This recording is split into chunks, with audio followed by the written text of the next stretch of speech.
கர்த்தர் என்னை அபிஷேகப்படுத்துகிறார். அப்படி அபிஷேகம் படுத்தும்போது என்னை தெரிந்து கொண்டு தான் அபிஷேகப்படுத்துகிறார்.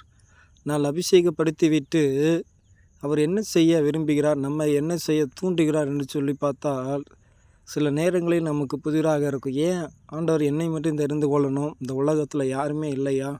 அவர்களெல்லாம் நலமாக இருக்கிறாங்க, சந்தோஷமாக இருக்கு. நான் மட்டும் என்னை மட்டும் ஏன் தெரிந்து கொள்ளணும்? என்னை மட்டும் ஏன் அபிஷேகப்படுத்தணும் என்று சொல்லி, அருமையான சகோதர சகோதரிகளே, ஆண்டவராக இயேசு கிறிஸ்து உங்களை அபிஷேகப்படுத்தும் போது அவருடைய சித்தத்தை நீங்கள் செய்வதற்கு, சித்தம்னா என்ன அப்படின்னா ஒன்று இருக்குதா என்று சொல்லி நீங்கள் ஒருவேளை யோசிக்கலாம், சிந்திக்கலாம்.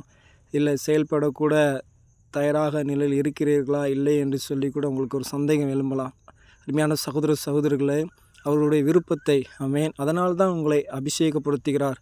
நான் அபிஷேகம் பெற்று விட்டேன் என்று சொல்வது முக்கியமல்ல. அந்த அபிஷேகம் பெற்ற நாம் ஆண்டவருக்கு இடம் கொடுத்து அவருடைய சித்தத்தை செய்ய நாம் என்ன செய்வோம்னா, ஆண்டவரிடத்தில் மன்றாடுவோம், விண்ணப்பம் பண்ணுவோம். கர்த்தர் நம்மளையும் நடத்துவாராக. ஆமென்.